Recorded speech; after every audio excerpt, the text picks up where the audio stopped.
It's finally here. My favorite slate of the entire season. It's called the Thanksgiving slate, and it's time to give back. I hope everybody is having a beautiful Thanksgiving right now, ready to gobble down some turkey or whatever you like. I see all the Twitter posts, Adam, that says, try to make it your best stack of turkey plates or whatever you want to call it. Is mac and cheese supposed to be on the table? I don't really know. But Thanksgiving's always been kind to me as far as DFS goes. I don't know. Maybe it's the 3-game slate. Maybe I'm kind of rushed to make a lineup because family's calling in the other room. I don't know what it is, but Adam, I like these Thanksgiving slates, but this is a pretty bad one if you ask me. It's probably not the best Thanksgiving slate we've ever had. Gone are the days of getting to watch Megatron dominate, at least in the early window. But, I mean, we still do have some studs. Maybe just set your lineup at like 12 o'clock for the Bears-Lions game. Go do something else, and then, come back like in the fourth quarter, see how your lineups are doing, see if you need to change anything. I'm not sure I'd really recommend watching the Bears and the Lions. You just want to check the box score. I just had my nephews over showing them Barry Sanders highlights. You won't see any of that. But DeAndre Swift and David Montgomery are going to be popular. Now, let's talk some strategy before we get into this. I know you play a lot of single entry. I know you play a lot of cash games. What's your approach to this Thanksgiving slate? Are you just wiping the cash games off the map and just going straight for GPPs, or are you going to try to play a little bit of cash? No, I skip cash on small slates like this because – yes, it's easier to kind of focus in and really, kind of get who you want. But at the same time, the margin for error is so much smaller on short slates. Like you could literally miss one player and you're just done. You have no chance to catch up. So for me, it's GPP or bust on Thanksgiving Day. And then for GPPs, like I don't really try to get too much away from the plays that I think are going to do really well because you do need raw points. You don't want to. If you're missing the guy who ends up scoring the most points, it's going to be tough sledding to cash or definitely take down the slate. And that's for any slate. But like when there's a 10 gamer, 12 gamer, whatever the case may be, look, if you don't have Jonathan Taylor, guys still took down big tournaments without Jonathan Taylor. But right. in a slate like this, you're not going to take down a big tournament if you don't got the guy who goes out there and puts up the most points. I don't know who that is right now. We're going to talk through each one of these games. The first game on the slate, it's teeing off in a couple hours here, kicking off. The Bears, the Lions. Chicago's favored by 3. I was talking to David Meltzer earlier this week. The Lions, probably the best winless team ever. I don't know if that even makes sense, but they're pretty good. They just can't close. They can't win games. They've been in a lot of tight games. Is there any value outside of DeAndre Swift here? Because he's going to be popular. I see Montgomery being popular. What's your take here? So I'm pretty much on board with just kind of eating the Montgomery chalk, on a slate where we really probably don't have value running backs because you look and, okay, he's 6K, we'll get to Josh Jacobs and then Tony Pollard's 5,600 and Pollard's certainly not, anything more than, okay, like let's kind of hope he breaks a big one or hope, maybe he gets a few more touches in the receiving game. But Montgomery and Jacobs are kind of that last tier of guys that you can count on and know they're going to get some work. So even though, Montgomery's, 6K, he's one of, if not the most popular player on the slate, I kind of can't argue it. I mean, only 3 teams have allowed more rushing yards in the season than Detroit. They're one of the worst DVOAs against the run. Matt Nagy needs a win, like in the worst way possible. So to me, this just screams, hey, they're going to roll in. They're going to give Montgomery, at least 16 to 20 touches. And if he gets that, you're probably looking towards 20 DK points. And it gets harder to see where you make that up at that price range. Yeah, so we're looking at our optimizer at windailysports.com. We do have a Black Friday special, 50% off any package right now. So make sure you check it out. But our optimizer has Montgomery actually as the best value on the slate.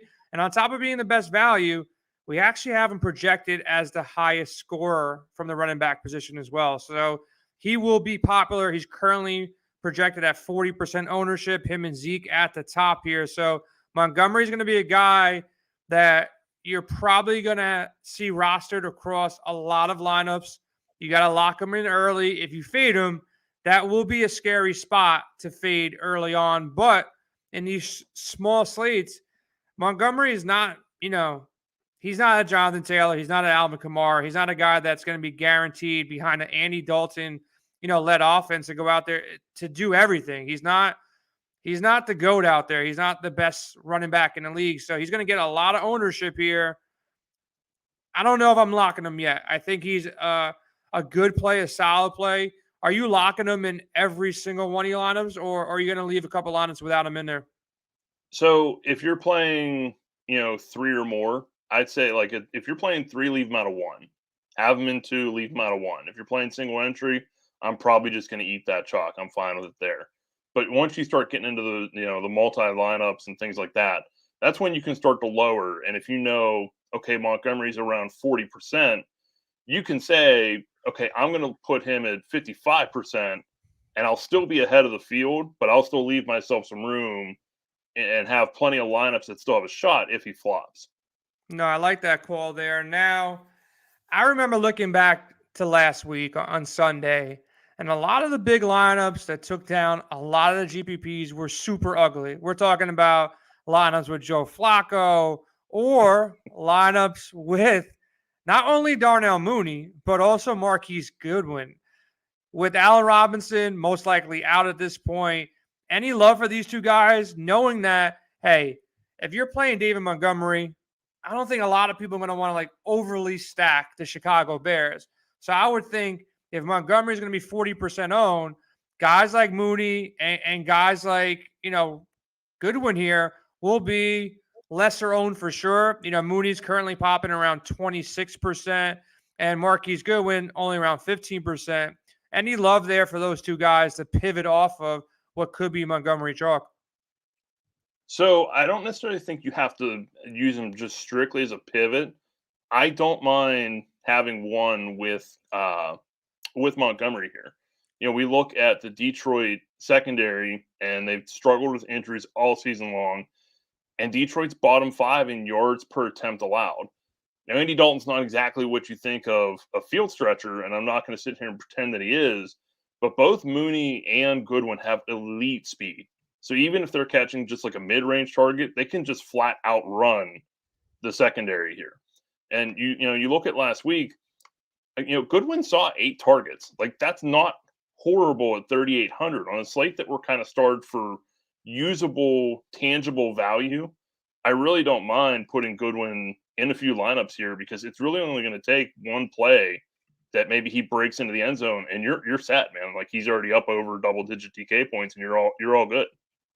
Yeah, do you prefer him as a standalone, or do you prefer him with the Montgomery stack? And is there any way you're going over the field on Andy Dalton here? Over the field, maybe by a few percentage points. If I was doing, 20 or more lineups, I would probably stick mostly with the field. I wouldn't be too concerned with. I don't think Andy Dalton breaks the slate. Do I think he's probably strong value for 18 DK points at 5,500? Yeah, I could live with that. But part of the problem there is when you look at the top of the QB board, you have guys like Carr, who's only 400 more. You have Dak Prescott. You have Josh Allen. That 18 DK points, you could be 12 DK points in the hole if one of these guys puts up 30. And that's very realistic from those other 3. So you have to start thinking, if you're going to play Andy Dalton, where is your lineup making those 10 to 12 DK points difference up in the rest of your lineup? So you have to kind of consider that when you're thinking about playing Dalton. Yeah, so let's go back to the other side of this game. DeAndre Swift, whether it's good game script, typically bad game script, guy hits value. Man. Yeah, it really doesn't matter. That was the point I was going to get to. It really does not matter with this dude. He is their entire offense. He's 7,300. A little bit cheaper than Zeke, more expensive than Montgomery.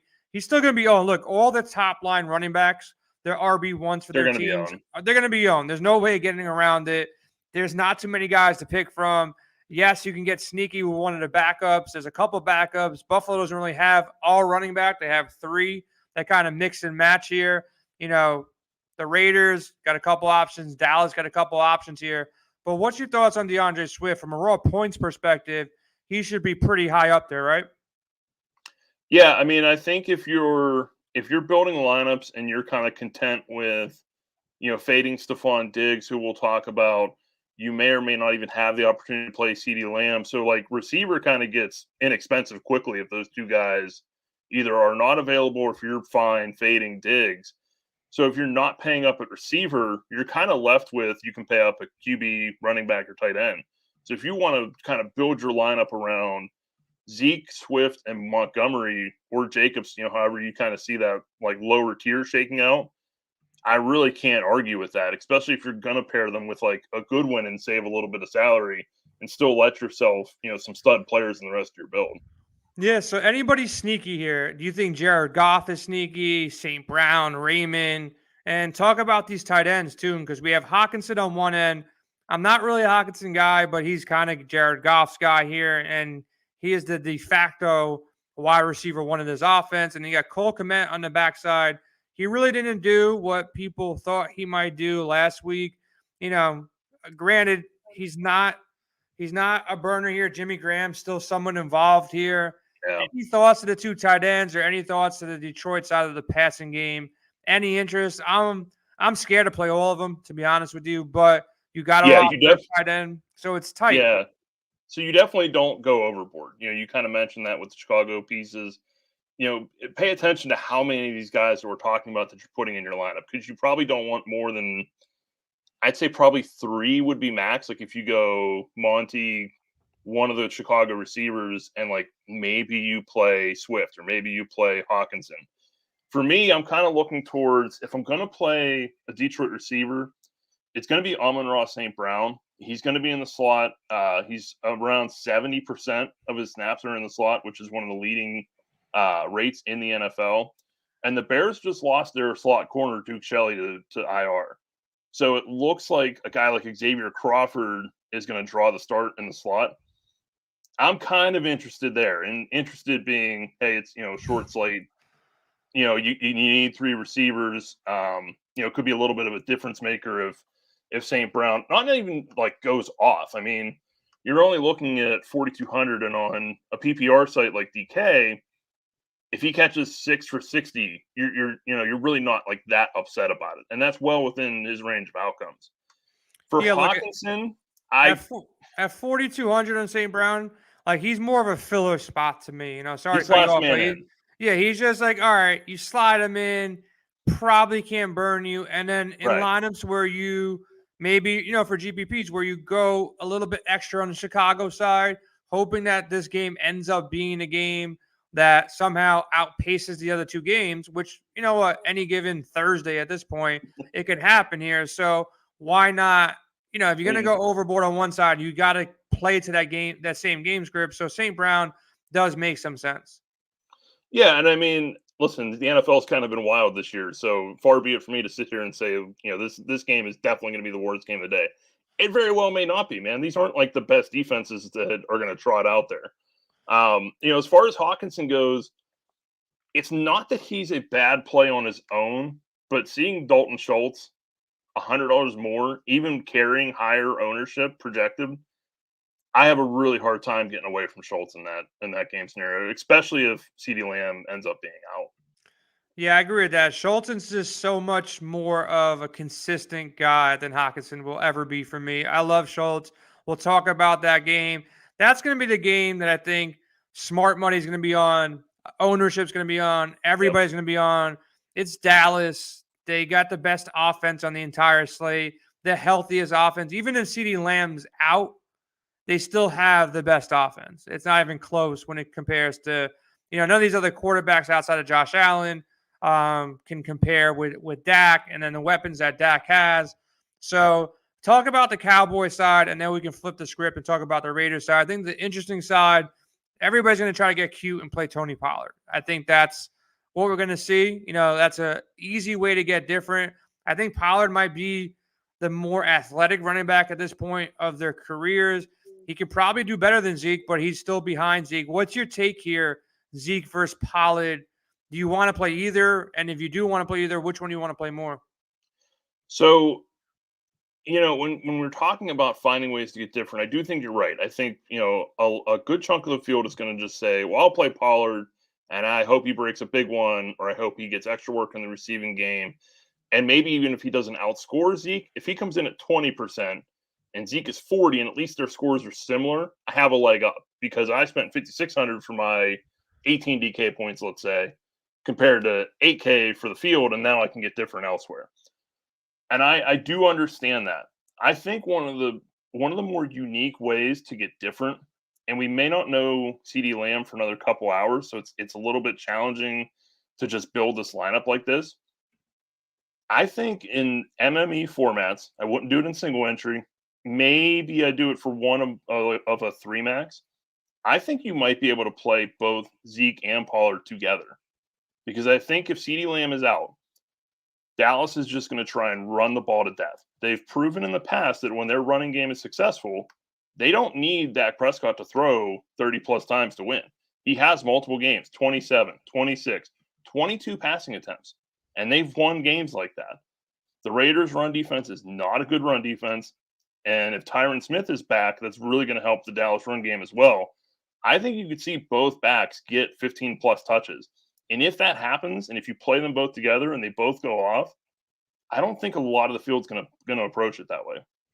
Yeah, I think that's a good way to play Pollard is to play him with Zeke just to get different because that's really, you're going to lower your ownership percentage a ton by having them together. And that is only if CD's out. Like you saw them on the field a bunch when CD was out.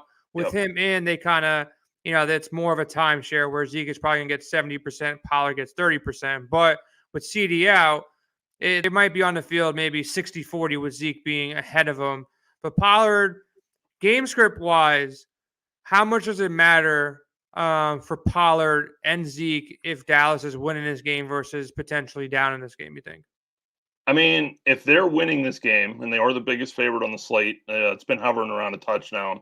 I've seen it as low as 6. I've seen it a little like 7.5, but it's about a touchdown. That's probably going to lend itself more to Zeke. It's going to be more time of clock control. They're just going to ground and pound, especially if that's successful. They may not need Pollard quite as much. As long as Vegas can kind of keep this close, and I think they can. I don't think they're going to get like just completely blown out of the water here. They have weapons, and Dallas's defense, it's good, and it can turn the ball over. It can generate splash plays, but they can give up a ton of yards and points at the same time. So if the game's close, I still think Pollard might see 10-plus touches. But then you're banking on him breaking a big one. Because like even last week you saw, okay, he got 9. He only had 9 DK points. It's not like he, shattered the slate or anything at 5,600. So you would want either a competitive game or you want CD to be out for Pollard. Yeah, I'm checking out Zeke's. I'm just thinking, Zeke does his little, I don't even know what you call it, gobbling up, more milk or cereal, whatever the hell he's eating these days. But his stats we got to pull up his stats on Thanksgiving. If you can do that for me, I'd love to see. Because I kind of think if there's any extra motivation for a guy like Zeke, this might be the game where, he goes out there. How does he do? Because they always play on Thanksgiving. How does Zeke do on Thanksgiving? I'd be interested to know how that plays in it. Not that I'm going to go out there and load up on him. He had a big Thanksgiving, but you know what? These players do get motivated for different reasons. Zeke, with this whole, that's like his thing to scoop up and eat. So maybe he does gobble up a little bit more on Thanksgiving. So I'd be interested to see on that. We need news on CeeDee Lamb for sure.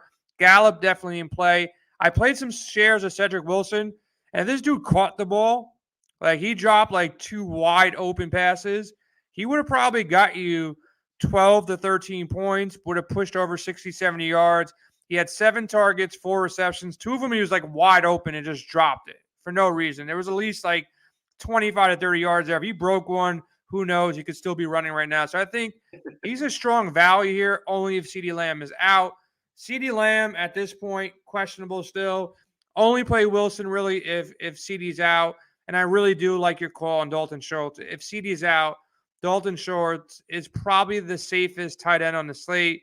He just gets a bunch of targets and he catches them all. Like, he doesn't drop anything, gets you 8 yards, 9 yards a catch. So I like that side as well. And Dak. Dak is still cheap. He's still affordable. 6.9 on DraftKings. he would be your cash game quarterback, I would believe, if you were playing cash. But for GPPs, what's your love for Dak? I mean, it's still high, and really, it's going to come down to I would have most exposure to Josh Allen and Dak Prescott. Do I think Carr can put up somewhat of a similar score for a discount? Sure, especially if they're trailing. It makes sense as a game script play that he's got to throw the ball a little bit more.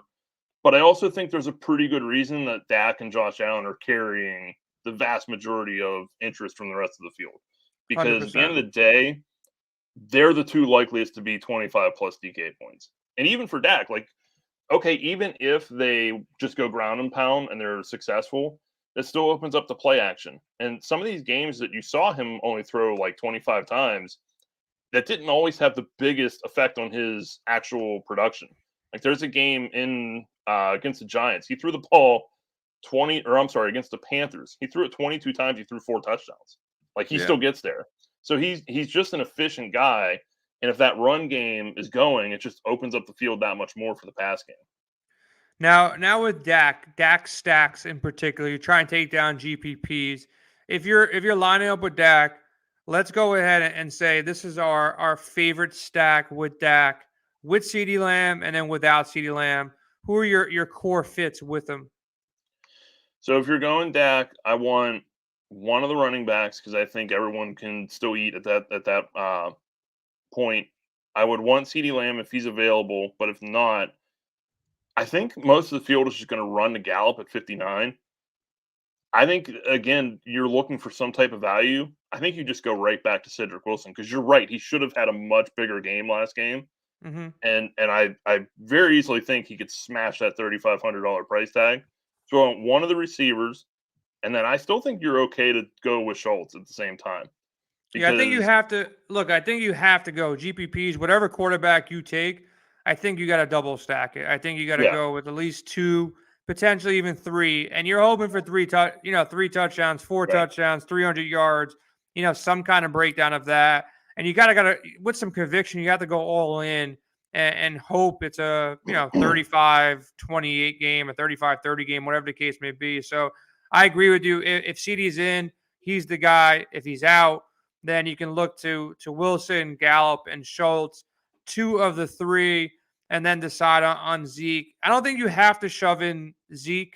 You don't have Pollard, to, but you can. Or Pollard, but you can. Like you said, you're just saying, you know what? Every time Dallas scores, I'm getting points here, whether it's with Zeke or with Pollard or Dak through the air, or maybe Dak, dumps it off to Zeke. You get all those points. So 2 to 3 guys. You can even go crazy because this is the game that everybody's going to target. You can still be on the chalk guys, but have a different combination of guys that nobody has by, over leveraging this game and getting 3 or 4 guys from the same lineup in your lineup. Talk about the other side, though. Waller has been inconsistent. Renfro has been kind of consistent, but not a high ceiling because he doesn't really score too many touchdowns here. And I don't know if you got the balls to play either Josh Jacobs or Kenyon Drake, but we got to talk about these Raiders. So let me hear first from you. I think Derek Carr is going to be valuable at his price tag, but who do you like pairing up with him?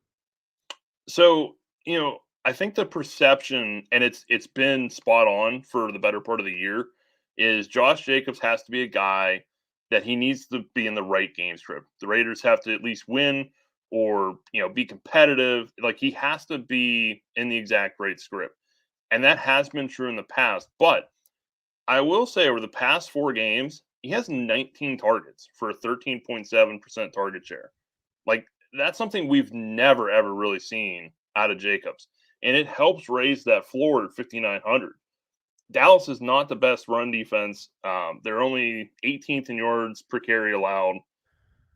And if you think they can at least stay close, Jacobs is going to see 15-plus touches, including maybe through the air, which is new for him. His past 3 games, 4, 5, and 5 receptions. That's a huge boost for him. He's going to get the red zone work when they get down there.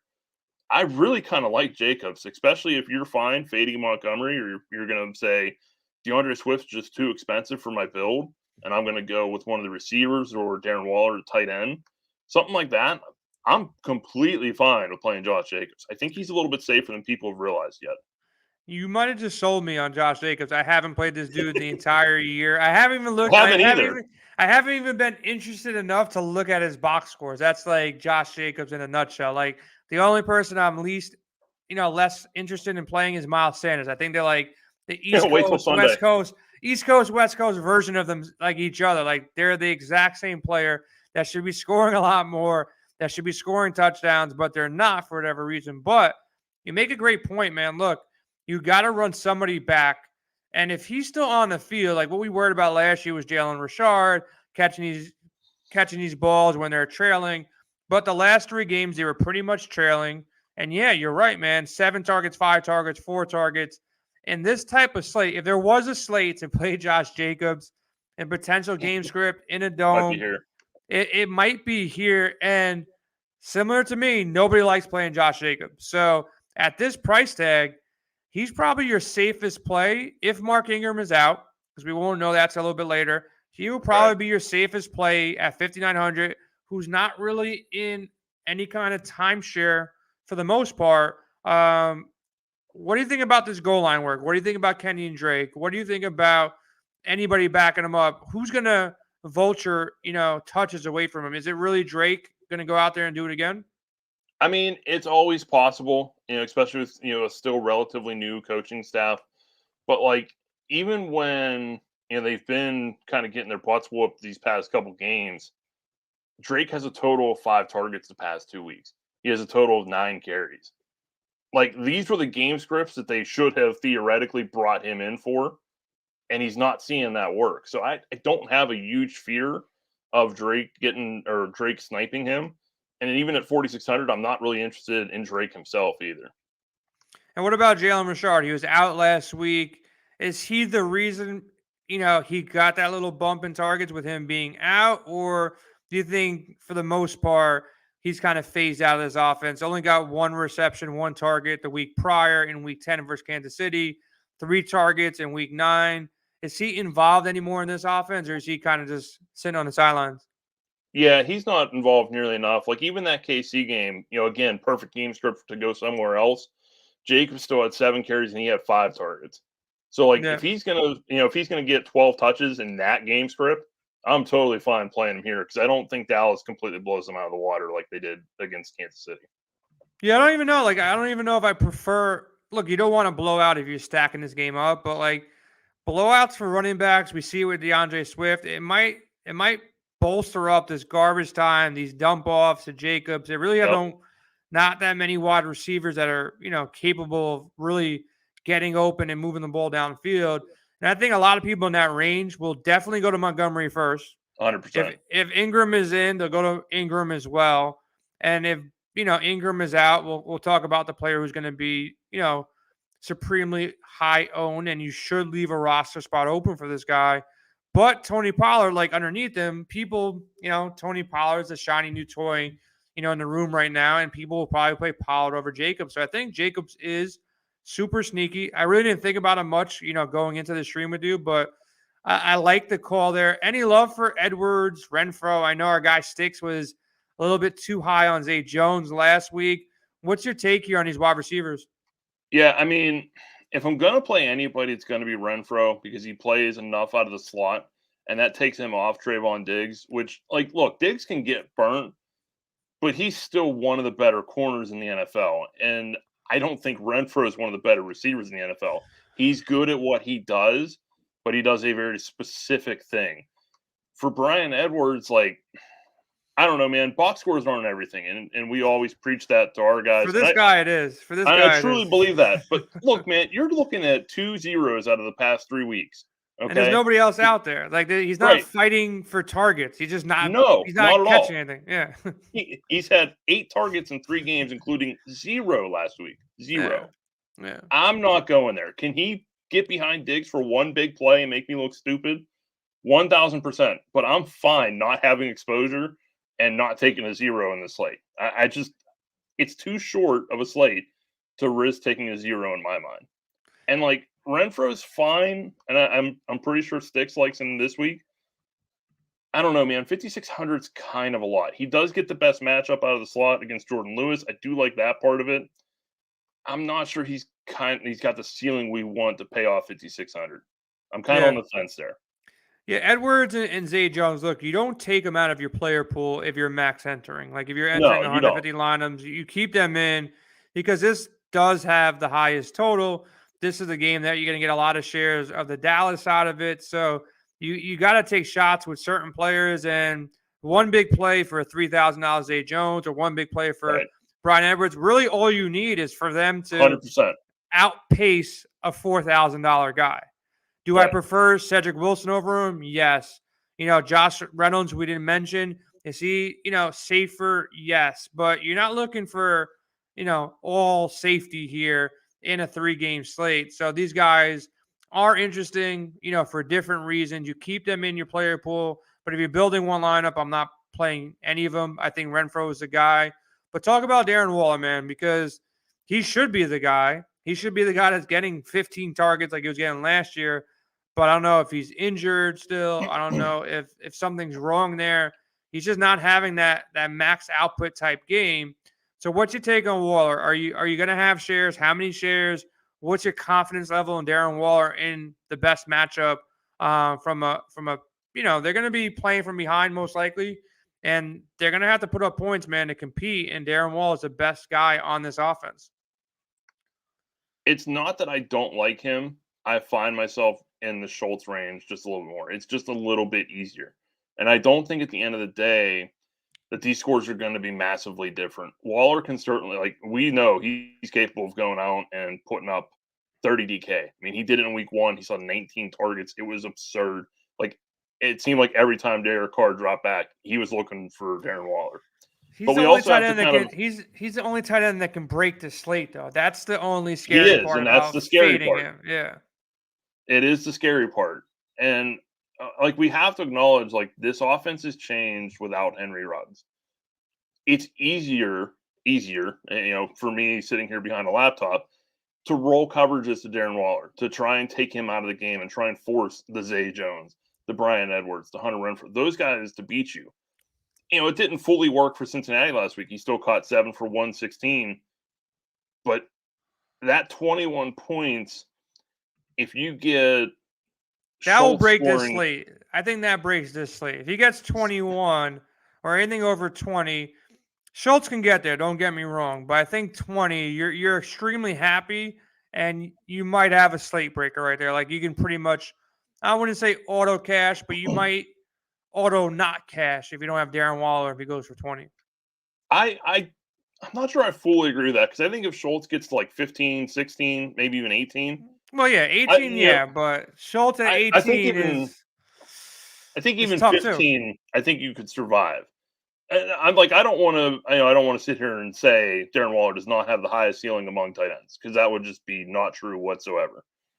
I'm not sold on just jamming him in to most of my builds without fail, because we still have another guy on the Buffalo side that I think could break the slate that is more expensive, that I still want some exposure to. And now it starts getting hard to fit all these guys in. If you're playing Zeke at 8K, you want to play Dak at 69, Waller at 64, you're playing some of these big running backs. Something's got to give somewhere, because we don't have a ton of value and punt plays to jam it all in. Lions defense, baby. Lions defense. I don't know. I don't disagree with that, honestly. I think I'll probably have more Lions defense than I'm going to be wholly comfortable with when that slate kicks off. Yeah, listen, I've been playing a decent amount of Lions defense throughout the week. I played a little bit of them last week because I'm not a Baker guy. I'll probably go back to it this week. 2,400. Look, it's early. Maybe Chicago comes a little tired. It's Andy Dalton. It's no Allen Robinson. They're playing at home. It's still Matt Nagy. Yeah, and it's his last game, so he probably goes out a loser. That'd be my assumption if the news is true and he's gonna be gone. Look, I think there's ways to get Waller. I will have ownership. I do think it's an easier build with Schultz, and what probably changes my decision one way or the other is if CeeDee Lamb plays. Now, if Lamb plays, then I want to get Waller more. And if Lamb doesn't play, then I'll probably say, you know what, without Lamb there, Schultz will be within the same range as Waller. But Waller's got to show up, man. For Dak, here's the other thing. for Dak lineups, for Dak to reach, full potential, to go out there and outscore, Josh Allen or outscore anybody for that case, I think Waller needs to go off too. I think Waller and Carr need to have that combination working. They got to put up points. And the only other guy in the offense I really trust is Renfro, but how much can Hunter Renfro, hurt? Right. So it's got to be a bigger game for Waller. Now, with this Dallas defense, now this is the one other question I want to ask before we skip to the next game. Is this Dallas defense good or are they bad? They're both. Because they're listen, in NFL terms, they're a good defense. Because realistically anymore, all that really matters is limiting the amount of points and making splash plays, which is turnovers and sacks. Past that, man, you can give up yards as much as you want. But Dallas is good at those things. Like they're allowing 20.8 points. That's not terrible. They have 21 sacks. They have 19 turnovers. They're good at what they do. That doesn't mean they're not going to give up yards, which for us is still, that's still a good thing for guys like Jacobs, guys like Waller. Maybe they don't get the touchdown, but those guys can get there without that touchdown. Waller just scored 21 last week, didn't score. Josh Jacobs, if he has 5-6 receptions and kicks in 50 rushing yards, you're probably going to be pretty happy with 5,900. And if Waller gets in the end zone, you're talking about close to a 30-point game, and then he really is slate breaking. That's the only reason why I love the Waller play. So it really comes down to CD for me. If I jam in Waller or subtract Waller, it really comes down to that. And I will say, I do like the Dallas defense as a play. There's about a 0% chance I'm spending 3,300 on them here. I just can't find it. I cannot find it to get there. If I lose because of that, and it's very possible. Look, shit's gonna go a little crazy tomorrow. We're not gonna get everything right today. And defenses are gonna be a play that. Look, I hope I'm on the right side of the defense that scores a touchdown, or the guy that runs back a kick, or whatever the case may be. But I'm not going to project out that. You know what? The Cowboys are the smash defense. This is the team you have to have. Whatever, honestly, outside, it doesn't even matter. Look, Josh Allen and these Bills have looked bad recently, too. So, whatever defense fits, I think you just lock it up. I wouldn't be changing out my lineup for any of these defenses. It's not like, oh, my God, it's just so one-sided that this defense is going to be smashing the other team here. So, look, Bears look good. Lions look good. It's wherever I land with the rest of my lineup. But these Bills, man, back and forth they go, back and forth they go. The first question I want to ask you, your percentages right now, you're making 100 lineups. What percentage do you have of Josh Allen versus Dak Prescott and Derek Carr? Ideally, I'd want probably at least 50% of Allen. I don't know if I'm going to wind up getting there. I think it might be more – I'll wind up more on Dak just because of the price difference. And I it's not the worst thing in the world, but if I can figure out a way to make myself happy with the builds, I'd want more Josh Allen. The New Orleans defense is a solid defense, but their weak point is the pass defense. They're one of the best rush defenses in the NFL. They're in the top 5 in DVOA against the run, but they're only 14th against the pass. And you have a team that is one of the highest passing teams on the season. Allen's 4th in attempts, and one of the issues for New Orleans is they give up some big plays. They'll turn the ball over as well. They're capable of splash plays, but they're in the bottom 10 of yards per attempt allowed. That is right in Josh Allen's wheelhouse. Yeah, the problem with Josh Allen and fading Josh Allen, his bad games are good fantasy games. Right. Outside of the Jacksonville game, which I'm just going to take that as an outlier, the universe was just backwards that day. It was just a weird game.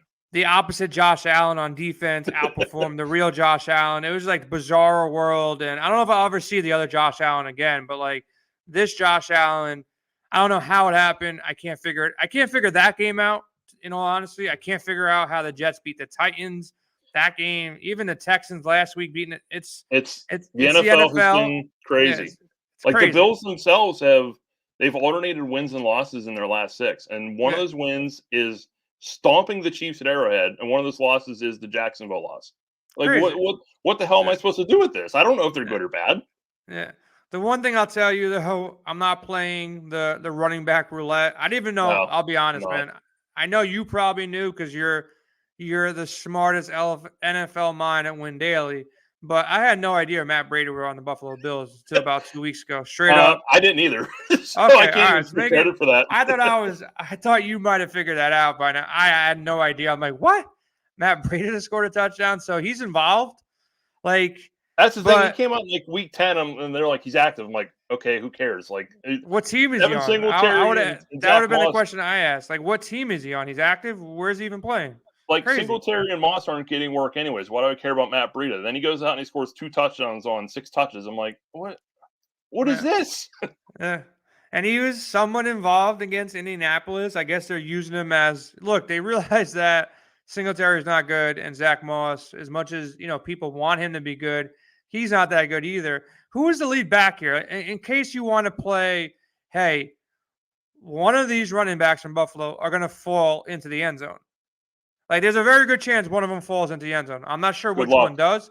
Good luck. Not sure which one does, but like, who do you like? If you were to play one, you can't take him out of your player pool. Like, I don't think that's a smart thing to do. But who would be the guy that you think has the best chance of scoring? Because I don't think you're gonna like project out their rushing yards or receptions or anything like that. Who do you think has the best chance at scoring here? So you really can't, because like the last 2 weeks while Breed has been active, they split the snaps, so nobody's the highest snap rate is 38.6%. Like, that's ridiculous. maybe this will help you. The rushing props for the Bills: Devin Singletary 25.5, Zach Moss 20.5, Matt Breida's not listed, and Josh Allen has 33.5. So they have Josh Allen projected as more, as the highest rusher on this team. But what is it, man? Talk about it. What if you were to say with some conviction, who's the best guy to roster? Hoping, because look, nobody's going to roster any of these 3 guys. And if one of them falls into the end zone, they probably going to be the difference. They might in the score GPP. like 8 points. Yeah, and that's all you need. 8 points. That's all you need right now. So who is it? When I look at this and I see, okay, I can't bank on snaps, which is sometimes telling, especially for running backs. I really can't bank on the carries. I can't do anything that I would normally do with backs. So I look and I say, okay, who's got the most red zone attempts? At least give me that in the past 2 weeks, right? They're all tied for 2. So that's no help. So I look at the goal line carries. I'm like, all right, I'll try and go even further, even though this is really not the way to try and figure out who you're going to play at running back, but I'll look there. Zach Moss has 1, Singletary has 1, Breida has 0. So even there, it's still not much of a help. If I'm going to play one, it's going to be Zach Moss. Part of it is just he's the cheapest. So that, by 100. I mean, it's not much. They're all banked together. But that helps a little bit, and he's had more of the red zone role through this season. So when I can't really see who has the edge in the past 2 weeks, I'll go and I'll look at, okay, who am I looking at for the season? And there it becomes a little bit clearer that Zach Moss has 23 red zone attempts to 11 for Singletary. Like, that's enough of a tiebreaker at that point. I'll just play Moss and just sit here and just hope and pray he falls in at some point. Yeah, look, Sticks. I know Sticks is a big Zach Moss guy, and he's the guy that's behind these projection models. And make sure Buffalo is not. yeah. But he's got Breida above Zach Moss and Singletary. So that was not that I want to play Breida, but look, GPPs, these YOLO lineups, the millionaire maker lineups, take a shot. Maybe just put like one lineup with each of these 3 guys, so at least you can tell your friends you got one of them right. Because, look, they're still projected to score 25, maybe 26, maybe 28. In a blowout, they should be up a bunch here. They're going to rely on one of these guys. Maybe it's Moss, maybe it's Singletary, maybe it's Breida. But if one of these guys, look, like we just said, NFL is crazy. If one of these guys falls in the end zone twice, they're all going to be under like 10% owned. And it's crazy to see, a running back under 10% on a 3-game slate. But I can't see any of them being highly owned here. And I'm looking at our optimizer right now. They're all under 10%. So take your pick, take a shot. With no conviction, if Sticks has Breida, I'll probably just play Breida because I don't have a good lean on this. You know what I mean? Yeah. Like, this is not a spot where I can't be easily talked into somebody else. And if it's Breida for sticks, it's Breida for me. So now let's go to the New Orleans side. So it gets a little bit interesting. And the interesting part about this is the scheduling of the times. So you got Kamar already confirmed out. You got Mark Ingram, who is questionable. If he doesn't play, you have to have Jones. Like, I don't care how you look at it. You got to have this dude in your lineup if Mark Ingram's out. So what are you doing in your higher stakes entry, your single entry build, Tony Jones? Look, I got to switch the tabs in a second just so you can see how this guy looks. I just think it's funny for a running back to look like this. Doesn't look like a prototypical running back. We'll say Yeah, that. he's got it. I got to put it on in a second, but talk about from a strategy standpoint, how do you play this out? Because we won't have this news prior to lock, and I think Jones becomes a must play if Ingram is out. I mean, must play might be a little bit strong, but I get what you're saying because he's minimum price for a running back. And at that point, if Ingram's out, like, he has to touch the ball at least 10 times. Like, there's almost no ifs, ands, or buts about it. The problem is, like you said, the timing. Like, we literally may not know Ingram's status before that late game kicks off. So what I think the best possible way to play this would be, you have to put him in your flex, and you have to understand where your pivots are if you can't go Tony Jones. And realistically, in that price range, that either means you're going to take a shot on a guy like Moss or Breida, or whoever your favorite guy is, or you're going to be left with like a Traquan Smith or a Cole Beasley, or maybe even like double tight end with Dawson Knox, which is not super ideal. So you either have to be comfortable with the risk you're taking, or just fill that slot and just hope Ingram plays to some extent. Even if he maybe doesn't get the workload he has been, if they split more than it has been lately, Tony Jones probably isn't worth a play there. Yeah, here's the way I would play it. You got to put him in your flex. Like, I think Tony Jones, 100%. the safer way to build it out is slot him into your flex, which means you have to lock two other running backs, which in most cases is ideal. You go your three running backs, you have the safest floors. Not necessarily the best for GPPs. 3-game slate makes it a little bit different, but try to get them into your flex so you have at least the ability and leave a little room. Like, if it's a main lineup, I'm only entering one lineup, and I want to slide Jones and have that opportunity to play him if Mark Ingram is out. I think you got to play him in your flex. You got to leave a little cash left over so you're able to pivot, like you just said.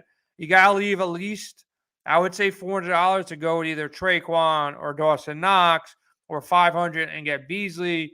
You don't want to really go under there. So I would say play it safe. Either have your pivot like, okay, I'm definitely going to Dawson Knox, or I'm definitely going to Traquan Smith. Have that $400 left over, or say, you know what, I really want to go to Beasley in that situation. But let's talk about Ingram for a second. Now, you got to look at it the other way around. If Ingram plays, what's your thoughts on Ingram here, and how do you play the Ingram side of it? Because he's also in a pretty good spot, and he's been very active. Not the best spot, but Buffalo's defense, I don't know what to make of him. Honestly, Jonathan Taylor, different breed than Mark Ingram. Can't compare the two, but is Buffalo's defense that good? I thought they were better than they've played the last couple of weeks, but what's your take on Ingram now? Because he's also in a great spot. He is, just for the fact of how many touches he's going to get, because we know Kamara is out. But at the same time, like, even after Buffalo got nuked by Taylor, they're still 11th in yards per carry. They're still 8th in rushing yards allowed. They've allowed under 1,200 scrimmage yards. So when you're looking at the rest of the slate as a whole, and you see Montgomery's cheaper, you see Jacob is cheaper, I think it's a little bit easier to fade Ingram and still live with the results. Like, if he outscores both those backs, listen, I'm going to be wrong, because the way I'm approaching it is, if I'm playing a back in that range, it's going to be Montgomery, it's going to be Jacobs, or maybe it's even Tony Pollard. Obviously, that's a little bit more, the MME format, but I probably won't have a ton of Mark Ingram regardless. Even if I know he's active, I'm still going to be concerned that he's been banged up. It's a short week. He's a bit of an older guy at this point. Like, it may not take much to knock him out of that game. So I'm just going to live with the fact, hey, I'm not going to have Ingram. And if that's the play that kills me, maybe that's the play that kills me on this slate. Yeah, here's the thing I'll say. Yeah, here's the thing I'll say about GPPs. From a strategy standpoint, it's Thanksgiving. Let's not forget what day it is today. It's Thanksgiving. So most people don't want to be playing what's going to happen here, what's going to happen there, and be by the computer, ditch their family, adjust all their lineups. So I think most people will fade Ingram and fade Jones. So I think they'll be coming in lesser owned because they're the 8 o'clock game. And, people will just say, you know what? Montgomery's a better play. Zeke's a better play. DeAndre Swift's a better play, regardless of the fact if Ingram plays or not. I don't want to be playing around at 8 o'clock or 4 o'clock and having to get my wife upset or my family upset or I'm drunk or whatever the case may be. I don't want to be playing around with switching lineups to Mark Ingram. I just want to say, you know what? Lock up Montgomery. So I think they'll both be lesser owned. So I think, and if Jones ends up playing and Ingram is out, I think at $4,000, supremely interesting in that. So that's going to be the difficult part about building these single entry builds. Look, I usually put a lot of my money on 1 or 2 lineups, and then I'll just, start building, 10, 15, 20 lineups. And some days I'll go out there and mass enter. But in a slate like today, I think a lot of people will just, the max enterers will find shares of Tony, shares of Ingram. And if Ingram plays, they'll still leave in Tony because he's going to be even lesser owned. And we don't really know the status. And if Ingram's out, then they'll bump up some shares of Tony Jones if they can, or they'll just probably build that in, off the map and say, you know what? I will just go over the field and hope Tony plays and plays a bunch. I think for GPPs, I would go leverage over the field with Tony Jones and assume Ingram's either banged up or not going to play. And I think for GPPs, you want to go over the field on Tony Jones, and you can get to value several different ways. I even think if Ingram plays, you can still hit value. I know you want to talk about your boy, Stephon Diggs. So you got the floor right now. Talk about this dude. Is he the first guy that you got to lock in your lineups? It sounds like he is. Makes perfect sense. He's been coming on strong the last couple of weeks, but sell. This is your time to sell Diggs and Allen over a Dak to CD or a Dak to maybe Gallup stack. I mean, realistically, the only thing holding me back from Diggs is just the salary because, we said we can't play everybody. So it's almost coming down to you have to pick 2 of Zeke, Waller, and Diggs. And past that, you're not going to have a ton of room in your build. So where I'm not able to afford Diggs, I'm probably just going to go Emmanuel Sanders and hope he breaks the bigger play now that he's second in ADOT in the league. But Marshawn Lattimore is not the best corner in the NFL. I'm not dissing him. I'm not saying he's a bad corner, but this is not a guy I fear with an elite receiver. And that's exactly what Stephon Diggs is. How much of Lattimore is going to get though? Because I think I'm not saying Lattimore how much are they going to match up together? Because Lattimore is a guy that it's a 3-game slate, but I don't really want to overly target. I think he's good. You probably have better statistics on how good he really is, but when I watch him, he definitely gets on the people's nerves and he's involved, He does, and he'll get in the face of Diggs without a doubt, but I don't necessarily think Diggs is the kind of guy that gets bothered by that at this point. He still can to some extent. Like you saw, he got in DK Metcalf's face when they played a couple weeks ago. Yeah, Metcalf was done. For the most part, for whatever reason. Yeah. I mean, he broke that one big play, and that was it. He didn't do anything the rest of the game. Nothing. And for whatever reason, Mike Evans can't deal with Marshawn Lattimore. He's had one good game out of 20 versus Lattimore. I don't know what it is. He's good, man. He's legit. He's a good corner. Yeah. But Diggs is such a good route runner. He's still 9th in yards. He's 9th in receptions. He's 4th in air yards. He's still top 10 in unrealized air yards, meaning Josh Allen's missing him down the field. He's taken a little bit of a step back in target share. He's just 18th. But this is one of those guys that, if he's sitting at 30 DK at the end of the night, I'm not going to be surprised. Where I can't afford him, I'm just going to go to Manny Sanders because this guy has the second highest ADOT in the league, Like, that is legitimately the only thing he does. He's going to be volatile, and you've seen this the past few weeks, 5.6, 7.1, 10.5. Not the best results, but he also has games of 26, 20, and he's only 4,800. That's a guy that, against the Saints defense, that gives up big plays. It's only going to take one or two, and if he finds the end zone against one of his former teams, you're going to be super pumped at 4,800. A little revenge in the air. I just want to get the confirmation, though, for my own purposes. How much of Lattimore ends up on Diggs? Is he shadowing him the entire day?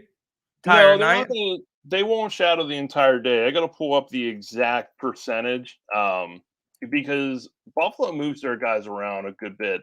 Like, yeah, Cole Beasley's like their main slot guy, but they do move around Diggs. I got to pull up the exact number here because Diggs will play a little bit in the slot here and there. So I don't know if Lattimore is going to go down that far.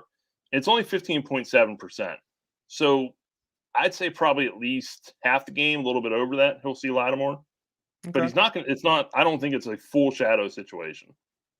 Okay.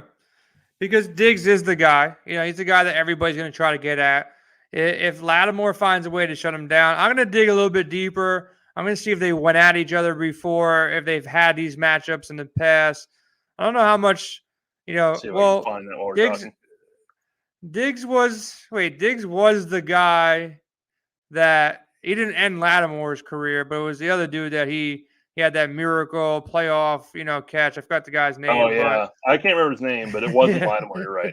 Yeah, it wasn't Lattimore, so he did it to somebody else. I don't know if Lattimore was covering Thielen there, but he has some memories down there in New Orleans. So last time he was probably on that field in a big spot where the whole world was watching. He had the probably biggest catch of his life. So Diggs in a good spot. He's going to be the top owned. He's going to be the top scorer in any kind of projection model you're looking at. It'd be nice to get him in. I'm working on a lineup right now with Dak, Stephon Diggs, Darren Waller as kind of the core of Montgomery. It leaves you with 5,100 here. If you come off of, there's a lot of, this is a tough little slate where you really can't build too early and you got to leave spots open to pivot, and your family's not going to like you. I think that's like, it's either That you're might going be the MO of the day. Your family's not going to be to, happy. yeah, it's either you're going to be making good lineups and making all the pivots and Or you're in going the to have a happy doghouse, family. unless you win. Like if you win, like your family's going to understand. But if you Winning finish and money like, solves it all, right? yeah, if you make like $10 and your wife is pissed off because you were kept running to your phone to see if CeeDee Lamb's playing or if Mark Ingram's playing and all these situations with these questionable tags.